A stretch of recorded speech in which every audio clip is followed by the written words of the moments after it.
मेरा नाम है सौरभ भट्ट, विदेशगामी पोत का तृतीय mate, third mate of former एवं उन कलाकार tattoo artist at Callbook tattoo studio Chandigarh.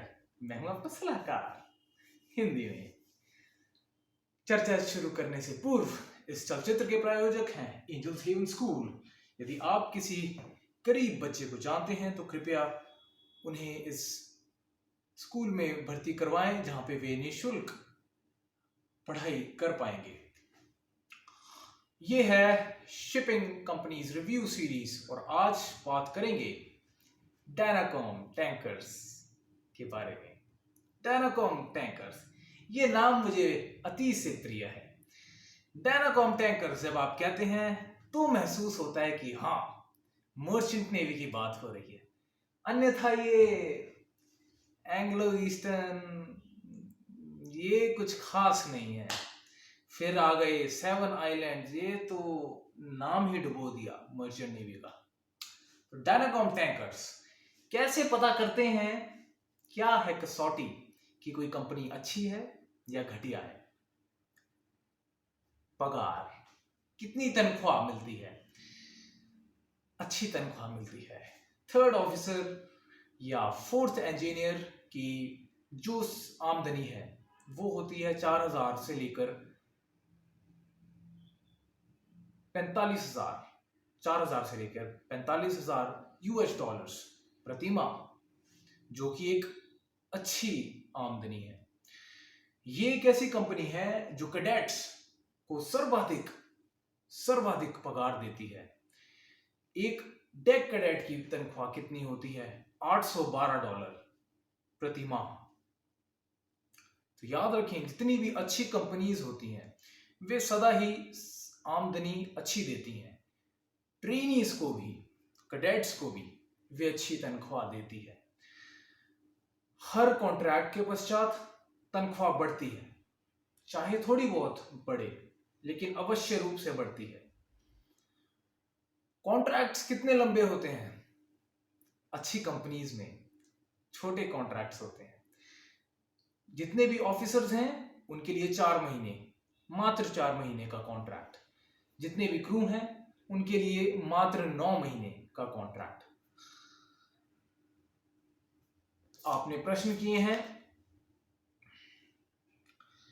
Crew यहां का कैसा है, मल्टीनेशनल या इंडियन? मल्टीनेशनल, विभिन्न देशों के नाविक आपको डायनाकॉम टैंकर्स में मिलेंगे। अधिकतर कंपनीज में देखा जाता है वे कोशिश करते हैं कि भारतीय की एक जैसे देश के व्यक्ति एक साथ रहें। जैसे कि यदि भारतीय हैं किसी जहाज पे तो वो कोशिश करेंगे कि सभी भारतीय रहें, नहीं तो कंपनी की कोशिश होती है कि कम से कम या तो पूरा का पूरा क्रू भारतीय हो और या फिर पूरे के पूरे ऑफिसर्स भारतीय हो या दोनों ही भारतीय हो। इनसे उनको आसानी होती है, खाने बनाने में आसानी होती है, वगैरह वगैरह। लेकिन याद रखें, जहां पे भारतीय एकत्रित हो गए तो उपद्रव होना निश्चित है। चमचागिरी, चुगलियां, बिग बॉस का सीजन शुरू हो जाता है। आपने मेरे चलचित्र जो पिछले बनाए मैंने इसी सीरीज के, उसमें भी मैंने ये चर्चा की कि जहां पर भारतीय इकट्ठे हो जाएं, मौसम खराब हो जाता है। इस कंपनी में मल्टीनेशनल क्रू हो, विभिन्न देश के आपको यहाँ पे नाविक मिलेंगे। आप देखें, ऑफिसर्स में या तो इंडियंस होंगे या पाकिस्तानी होंगे या मिक्स होंगे, कुछ इंडियन कुछ पाकिस्तानी। अधिकतर कोशिश होती है कि कि कुछ भारतीय हों कुछ पाकिस्तानी हों, जैसे कि पाकिस्तानी कप्तान और बाकी सारे अफसर भारतीय। अब पाकिस्तानी अफसर हों, बर्मा के अफसर हों, कहीं के भी अफसर हों, भारतीय ना हो, वो श्रीलंकन अफसर हों, तो ज्यादा संभावना है कि वे अच्छे इंसान हों। वे आपको तंग नहीं करेंगे, आपके कार्य में वे दखल अंदाजी नहीं करेंगे, फालतू का उपद्रव वे खड़ा नहीं करेंगे। यह स्वाभाविक होता है। अब अधिकतर देखा जाता है पाकिस्तानी अफसर, पाकिस्तानी कप्तान अच्छे स्वभाव के होते हैं। आपके प्रश्न होते हैं कि इनके जहाज पर उत्सव पार्टी होती है या नहीं। देखिए, अच्छे जहाजों पर पार्टी होती है, अधिकतर साप्ताहिक पार्टी होती है, लेकिन ये सब निर्भर करता है कप्तान पर, सब कुछ निर्भर करता है कप्तान पर। पाकिस्तानी कप्तान अच्छे होते हैं। आपने आगे पूछा फैमिलीज, क्या अफसर अपने परिवार को लेकर जा सकते हैं? जब परिवार की बात करते हैं तो मेरा मतलब है केवल पत्नी एवं बच्चे। जहाज पे आप यदि अफसर हैं तो केवल आप अपनी पत्नी एवं बच्चों को निःशुल्क रूप से अपने साथ रख सकते हैं। अधिकतर कंपनीज में होता है कि टॉप 4 रैंक्स, जो सबसे ऊपर की 4 रैंक हैं, केवल वही अफसर अपने परिवार को साथ लेकर आ सकते हैं।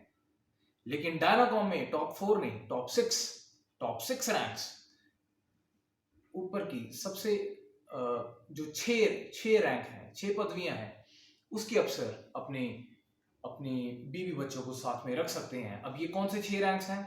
मास्टर अर्थात कप्तान, फिर चीफ ऑफिसर, चीफ इंजीनियर, फिर second officer, second engineer, third engineer. तो ये सब अफसर अपने बीवी बच्चों को साथ में रख सकते हैं निःशुल्क रूप से। और आपने पूछा रिक्रिएशनल फैसिलिटीज, मनोरंजन के साधन क्या क्या होते हैं। हर एक जहाज पर रिक्रिएशनल रूम होता है। रिक्रिएशनल रूम को स्मोक रूम भी कहते हैं। अच्छे जहाज होते हैं तो मनोरंजन की सुविधाएं ज्यादा अच्छी होती हैं। अब ये एक अच्छी कंपनी है, इसलिए यहाँ पे अच्छी सुविधाएं होती हैं। जिम अनिवार्य रूप से इस कंपनी में आपको मिलेगा। एक अच्छा जिम आपको मिलता है। रिक्रिएशनल रूम में क्या क्या होता है मनोरंजन के लिए? टेबल टेनिस होता है, डार्ट्स आपने देखा है जो निशाना लगाते हैं, बार्स में भी आप देखते हैं, क्लब्स में भी आप देखे हैं, जो एक बुल्सआई बना होता है निशाना मारने के लिए, वो खेल। इसके सिवा अब जहाज पर निर्भर करता है, कभी कभी गेमिंग कंसोल्स, प्लेस्टेशन, एक्सबॉक्स होते हैं, कभी नहीं होते हैं। कभी कभी कैरियोके भी होते हैं। नहीं तो बहुत बड़ी एलसीडी होती है, अच्छा म्यूजिक सिस्टम होता है और अनंत सीडीज आपको उपलब्ध होती हैं, सीजन्स की भी और मूवीज की भी। और देखा जाता है कि हर एक पोर्ट पर जाने से पहले थर्ड ऑफिसर लिस्ट बनाते हैं कि कौन सी मूवीज या सीजन्स के सीडीज वे मंगवाना चाहते हैं। वे लिस्ट बनाते हैं, एजेंट को भेजते हैं और एजेंट वो लेके आते हैं। इसलिए मनोरंजन अच्छा होता है। आपने पूछा खाना किस प्रकार से है। खाना बहुत अच्छा है। आप देख रहे हैं तनख्वाह इतनी अच्छी है, खाना तो जरूर ही बहुत अच्छा होगा। कोई मात्रा पे रोक टोक नहीं है, आप जितना चाहें उतना खाएं। अब देखा जाता है जो रोक टोक अधिकतर कंपनीज में होती है वो होती है जूस, मिल्क, जो फलों के रस हैं, जूस एवं दूध, इस पे कभी कभी रोक टोक होती है, कभी कभी कड़की होती है। असल में क्या होता है कि हर एक जहाज पे एक सीमा दी जाती है कि इतने लीटर दूध का ही प्रयोग करना है प्रतिदिन। तो ये सीमा कहां तक है?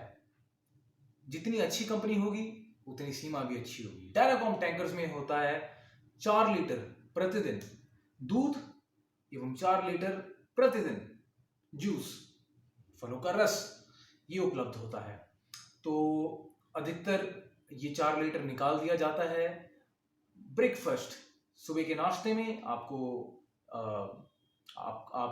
जूस एवं दूध मिलता है, आप उस समय पी सकते हैं। और फिर उसके सिवा जो ब्रेक्स होती हैं, टी ब्रेक्स, जो सुबह और शाम को टी ब्रेक्स हैं, उसमें भी आपको दूध और जूस उपलब्ध होता है। प्रोविजंस, अब अलग अलग कंपनीज की अपनी अपनी नियति होती है। कुछ कंपनीज में प्रोविजंस मिलते हैं। प्रोविजंस से क्या अभिप्राय है? इसका अर्थ है कि कुछ कंपनीज होती हैं जो हर माह मासिक रूप से हर महीने कुछ प्रोविजंस देती है हर एक क्रू मेंबर के लिए, हर एक शिप स्टाफ के लिए, यानी हर एक इंसान के लिए कुछ खाने पीने की वस्तुएं आती हैं निःशुल्क। अब ये क्या होती हैं, इसमें फल हो सकते हैं, फल इत्यादि, फिर कुछ बिस्किट नमकीन भी हो सकते हैं, कोल्ड ड्रिंक्स हो सकती हैं और बियर हो सकती है। डायनाकॉम में क्या क्या मिलता है? डायनाकॉम में सॉफ्ट ड्रिंक्स एवं बियर कैन्स ये आपको मिलते हैं निःशुल्क प्रति महीने। अब 4 कैन मिलते हैं आपको बियर के, और सॉफ्ट ड्रिंक्स मिलती हैं कभी ज्यादा कभी कम।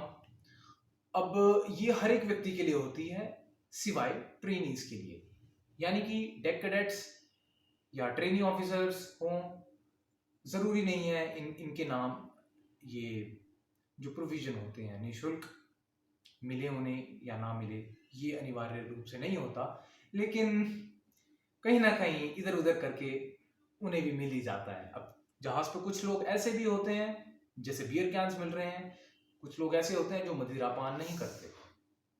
जहाज पे होते हैं कुछ लोग जो मदिरापान नहीं करते, तो उनके हिस्से का फिर कैडेट्स ले लेते हैं, ट्रेनिंग ऑफिसर्स ले लेते हैं। कुल मिला के सबका काम चल जाता है। आपने पूछा इनकी फ्लीट कैसी है? इनकी फ्लीट बहुत बड़ी है। अधिकतर इनके पास ऑयल टैंकर्स हैं। इसके सिवा इनके पास बल्क कैरियर्स, गैस टैंकर्स ये भी हैं। अब इन जो गैस टैंकर की फ्लीट है उसका नाम है डायना गैस, और बल्क कैरियर्स की फ्लीट है उसका नाम है डायना बल्क। यूनिफॉर्म इसमें केवल जब अराइवल डिपार्चर के टाइम पे, पायलटेज के टाइम पे ऑफिसर्स यूनिफॉर्म पहनते हैं। वर्दी केवल तभी धारण करी जाती है जब आप पायलट से काम करते हैं, यानी कि अराइवल डिपार्चर के समय, एवं जब आप पोर्ट पे होते हैं, जब आप बंदरगाह पे होते हैं, सबकी निगाहें आप पे होती हैं, किनारे के लोग आते हैं, तट के लोग आते हैं, उस बंदरगाह के लोग आते हैं, तो उनकी नज़रों के सामने जो कंपनी की छवि बनाने हेतु सभी अफसर यूनिफॉर्म पहनते हैं, वर्दी धारण करते हैं। बाकी समय में तो जो मर्जी पहनो, कोई ऐसी रोक टोक नहीं। कभी कभी सर्वेयर्स आते हैं इंटरनल ऑडिट्स के लिए, अर्थात जहां कंपनी वाले अपने ही सर्वेयर इंटरनल ऑडिट के लिए भेजते हैं कि देखो आप एक हफ्ते इनके साथ सेल करो, देखो कैसा काम चल रहा है, इनको सिखाओ, इनको ट्रेन भी करो, इनको प्रशिक्षण भी दो, इन्हें ज्ञान भी दो, देखो इनको। तो जब कंपनी अपना बंदा इस प्रकार से सर्वेयर भेजती है तो उस समय भी कभी कभी अफसरों को वर्दी धारण करनी पड़ती है। ट्रेनीज को सदा ही वर्दी धारण करनी पड़ती है, सेलिंग के दौरान भी और पोर्ट के दौरान तो आवश्यक रूप से। ब्रिज इनका पेपरलेस होता है या नहीं? ब्रिज बिल्कुल पेपरलेस होता है। एक्डिस 2 होते हैं, कभी कभी 3 भी। अब देखिए ये कंपनी बहुत अच्छी है। आपने कभी गौर किया, थर्ड ऑफिसर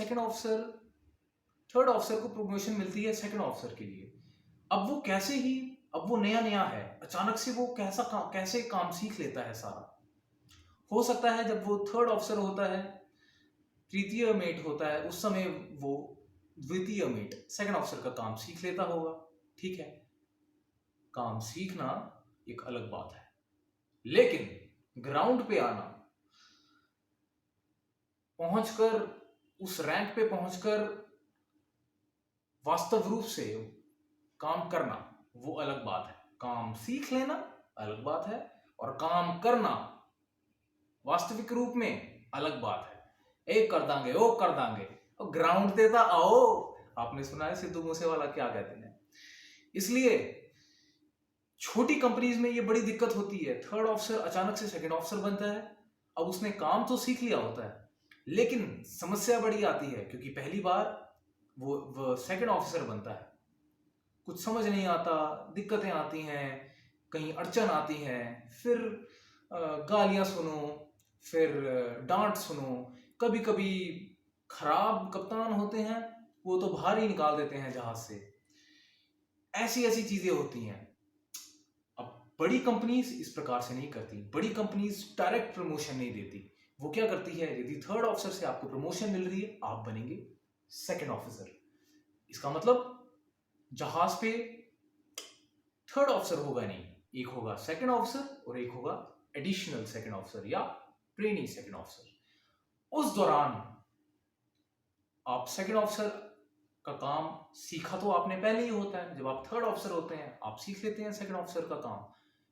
फिर आप जाते हैं as an additional second officer या ट्रेनी सेकंड ऑफिसर। उस समय आप काम करते हैं सेकंड ऑफिसर का। आप पे नजर रहती है, जो सेकंड ऑफिसर है उसकी नजर आप पे रहती है। आप उनसे सहायता मांगते हैं, गाइडेंस, सलाह मशवरा सब आप उनसे लेते हैं। वे आपको सिखाते हैं काम। तब जाके आप निपुण सेकंड ऑफिसर बन जाते हैं और फिर अगले कॉन्ट्रैक्ट में प्रॉपर सेकंड ऑफिसर बनते हैं। तो ये विधि होती है जिससे आप अच्छी तरह से प्रशिक्षित हो जाते हैं, अच्छे से आपको ज्ञान मिलता है। ये सही विधि होती है सीखने की। डायनाकॉम टैंकर्स में ऐसा ही होता है। अगर आप थर्ड ऑफिसर हैं, आपको प्रमोशन मिल रही है, तो डायरेक्ट सेकंड ऑफिसर नहीं बनेंगे, आप ट्रेनी सेकंड ऑफिसर बनेंगे, जो आपकी सेहत के लिए भी अच्छा, कंपनी के लिए भी अच्छा। आपको भी सीखने को अच्छा मिल जाएगा, आपके लिए भी अच्छा, कंपनी के लिए भी अच्छा। ये सही विधि होती है। डायनाकॉम टैंकर्स इसी का इस्तेमाल करते हैं, इसी विधि का इस्तेमाल करते हैं। अब टैंकर्स में एक बड़ी ही करुणावश अवस्था होती है चीफ ऑफिसर की। क्यों? चीफ ऑफिसर जब पोर्ट में जाते हैं, लोडिंग हो रही है या डिस्चार्जिंग हो रही है, तेल ले रहे हैं या तेल दे रहे हैं बंदरगाह में, चीफ ऑफिसर लगभग हर समय उठा रहता है। ऑयल टैंकर्स पे ऐसा ही होता है। अब आप सोचें कितना मुश्किल होगा। सोचिए 2 दिन लगातार जागे रहना या 3 दिन 4 दिन लगातार जागे रहना, कितना मुश्किल होगा। और चलो 2-3 दिन जाग भी लिए लगातार, उसके उपरांत जब सेल कर रहे हैं तो फिर वो रेस्ट करेगा, सोएगा। और जब वो सोएगा तो 6 ऑन 6 ऑफ वॉच रहेगी सेकंड ऑफिसर एवं थर्ड ऑफिसर की। अर्थात प्रेशर सब पे आ जाता है, दबाव, तनाव, विषाद सब पर आता है, चीफ ऑफिसर पे भी, सेकंड ऑफिसर पे भी, थर्ड ऑफिसर पे भी। क्यों? क्योंकि चीफ ऑफिसर को बंदरगाह पर सदा ही जागना पड़ता है। मात्र इस चीज से सभी पर बहुत तनाव पड़ जाता है, सभी पे बहुत दबाव पड़ जाता है। डायनाकॉम टैंकर्स जैसी अच्छी उत्कृष्ट कंपनी में ऐसा नहीं होता। उसमें एक एडिशनल चीफ ऑफिसर या ट्रेनी चीफ ऑफिसर होता है, क्योंकि second officer directly chief officer नहीं बनता। सेकंड ऑफिसर पहले ट्रेनी चीफ ऑफिसर बनता है। अब ये ट्रेनी चीफ ऑफिसर डे पे वॉच करता है। जब सेल करते हैं उस समय अपनी ड्यूटीज करता है, पोर्ट में अपनी ड्यूटीज करता है, चीफ ऑफिसर वाली ड्यूटीज ये निभाता है। तो फिर जो प्रॉपर चीफ ऑफिसर होता है वो क्या करता है? जो प्रॉपर चीफ ऑफिसर होता है वह सेलिंग के दौरान डे वर्क करता है। डे वर्क अर्थात सुबह 8 बजे उठता है, शाम को 5 बजे तक क्रू के साथ रहता है। उसकी कोई वॉच नहीं होती। जब जहाज बंदरगाह पे लगता है तो पोर्ट में वो फिर जागा रहता है। इस प्रकार से उस चीफ ऑफिसर के लिए भी अच्छा रहता है और बाकी अफसरों के लिए भी अच्छा रहता है। कुल मिला के ब्रिज टीम 5 व्यक्तियों की होती है। 5 व्यक्ति हो गए, 5 अफसर हो गए और फिर कैडेट्स हो सकते हैं, 2 कैडेट्स हो सकते हैं, इस प्रकार से। तो इतनी अच्छी व्यवस्था डायनाकॉम टैंकर्स में होती है। वर्कलोड भी नहीं, दबाव भी नहीं, तनख्वाह भी अच्छी, सब अच्छा। ये होता है स्तर मर्चेंट नेवी का। अब ये तो बहुत अच्छी अच्छी बातें आपने सुन ली। अब चलते हैं dark side of the moon. अब देखते हैं खराब हालत, नेगेटिव पॉइंट्स, नकारात्मक बातें इस कंपनी की क्या है। आपको कहा कि तनख्वाह बहुत अच्छी है, बहुत अच्छी है कि लेकिन क्या ये टाइम पर आती है? क्या महीने के अंत तक ये आ जाती है? क्या ये अगले महीने की शुरुआत में आ जाती है? कभी कभी इनकी तनख्वाह अक्सर देरी से आती है, 1 महीना देर तनख्वाह आती है अकाउंट में, कभी कभी 2-2 महीना देरी से आती है तनख्वाह खाते में। ऐसा होता है कंपनी में। क्या फर्क पड़ता है, आ तो जाती है ना, अनिवार्य रूप से आती है। आपको आश्वासन रहता है कि आएगी, तो बढ़िया है, लेट आए, देरी से आए। मैं तो कहता हूँ 3 महीने भी देरी से आ जाए, क्या फर्क पड़ता है, तनख्वाह तो अच्छी है कम से कम। और इसमें क्या खराब चीज है? इंटरनेट, कॉलिंग कार्ड्स फ्री मिलते हैं? बिल्कुल नहीं। कई कंपनीज की नीति होती है वे आपको फ्री कॉलिंग कार्ड देते हैं, मतलब सैटेलाइट फोन होता है उसका एक कॉलिंग कार्ड देते हैं, अन्यथा आप सैटेलाइट फोन का प्रयोग करें, बहुत महंगा होता है। इस प्रकार से चलें कि 1 मिनट का $1 लग जाता है। लेकिन जब आपको कॉलिंग कार्ड दिया जाता है तो वह कॉलिंग कार्ड एक रिचार्ज की तरह होता है, उसका प्रयोग करें जितनी देर तक कर सकते हैं। तो कई कंपनीज फ्री कॉलिंग कार्ड देती है, डायनाकॉम टैंकर्स नहीं देती। कई कंपनी जैसे कि एंग्लो ईस्टर्न मुफ्त इंटरनेट देती है, डायनाकॉम मुफ्त इंटरनेट नहीं देती। अब इससे आप भ्रांति में ना आए, जो कंपनी मुफ्त इंटरनेट भी देती हैं जैसे कि एंग्लो ईस्टर्न, कितना दे देती हैं? जब मैं एंग्लो ईस्टर्न में था केवल 10 MB मिलता था, 10 MB। उसके बाद से 30 MB मिलने लग गया 3 महीने बाद, क्योंकि उस समय MLC मनीला अमेंडमेंट्स नए नए आए थे, तो डर के मारे उन्होंने 30 MB कर दिया। पहले महीने 10 MB, अगली बार से 30 MB देने लग गए, तो इतना इंटरनेट मिलता था मुफ्त। तो ये तो ना के बराबर है। तो इससे अच्छा तो सैलरी ज्यादा हो, हम खरीद ही लें इंटरनेट, क्योंकि एंग्लो ईस्टर्न में सैलरी भी कम लेकिन कहने को फ्री इंटरनेट। तो ये सब बातें आपको ध्यान में रखनी होती है। फ्री इंटरनेट मिल रहा है कितना, डायनाकॉम में कुछ नहीं मिलता। श्योर लीव, आपने मेरा पिछला चलचित्र देखा है जिसमें मैंने बताया है, चर्चा की है, क्या मर्चेंट नेवी में विदेश घूमने को मिलता है? यदि आपने नहीं देखी है उसे देखें। डायनाकॉम टैंकर्स में तो आप लगा लें, बिल्कुल नहीं मिलता। श्योर लीव अर्थात जब आपकी ड्यूटी खत्म हो जाती है तो आपको बाहर जाने को मिलता है, बाहर घूमने को मिलता है, इसे कहते हैं श्योर लीव। आपकी मान लीजिए 6 घंटे की ड्यूटी है, 6 घंटे का कार्य आप पूर्ण करके बाहर घूमने जा सकते हैं, और अपनी ड्यूटी जब तक आपकी ड्यूटी शुरू नहीं होती आप वापस आ सकते हैं। अक्सर इस प्रकार से होता है। डायनाकॉम टैंकर्स में इसका अवसर ही नहीं मिलता, इतने व्यस्त होते हैं सारे, जब बंदरगाह पे पहुंचते हैं बाहर जाने का टाइम ही नहीं मिलता। कभी कभार मिलता है बाहर घूमने का समय, बहुत ही कम इसके मौके होते हैं, 100 में से 1 लगा ले, और उसके बाद भी निर्भर करता है कप्तान पे। 100 में से 1 मौका मिल भी गया बाहर जाने का, लेकिन कप्तान ने कह दिया नहीं, नो श्योर लीव, नहीं जाना, ऐसे भी हो सकता है। अक्सर डायनाकॉम टैंकर्स में श्योर लीव मिलती ही नहीं। फिर आपका एक प्रीतिकर प्रश्न है, आपने लिखा क्या जहाज पे महिला अफसर होती हैं, महिला कैडेट्स होती हैं? नहीं होती जी। तो मैं उम्मीद करता हूं आपके सभी प्रश्न, जो मैंने आपके प्रश्नों की सूची बनाकर रखी थी, सभी प्रश्नों के मैंने उत्तर दे दिए हैं। इसके सिवा और कुछ जानकारी आप जानना चाहते हैं डायनाकॉम टैंकर्स के बारे में, आप कृपया टिप्पणी में मुझे लिखें। और कोई सवाल आपके और कोई सुझाव चलचित्र बनाने के लिए हो, कृपया मुझे बताएं। व्हाट्सएप, फेसबुक, इंस्टाग्राम सब कुछ मेरा आपको उपलब्ध है। मेरी आपसे विनती है, व्हाट्सएप का प्रयोग आप तभी करें जब कोई आपातकालीन स्थिति हो, जब जान की बात हो, कोई मरने वाला हो, कोई विषाद में हो, अवसादग्रस्त हो, कोई ऐसी बात करना चाहता हो जो निजी हो, जो कमेंट्स में इस प्रकार से सभी के सामने ना रख पाए, तो ही आप व्हाट्सएप का प्रयोग करें। अन्यथा आप YouTube कमेंट्स में मुझसे पूछें, मैं तुरंत उत्तर दे रहा हूं।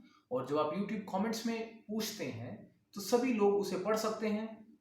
उनके मन में भी ऐसी ही शंकाएं होती हैं, उनकी भी शंका हल हो जाती है। इसलिए मेरी विनती है, आप जो पूछना चाहते हैं कमेंट्स में पूछने की कोशिश करें। सौरभ भट्ट आउट।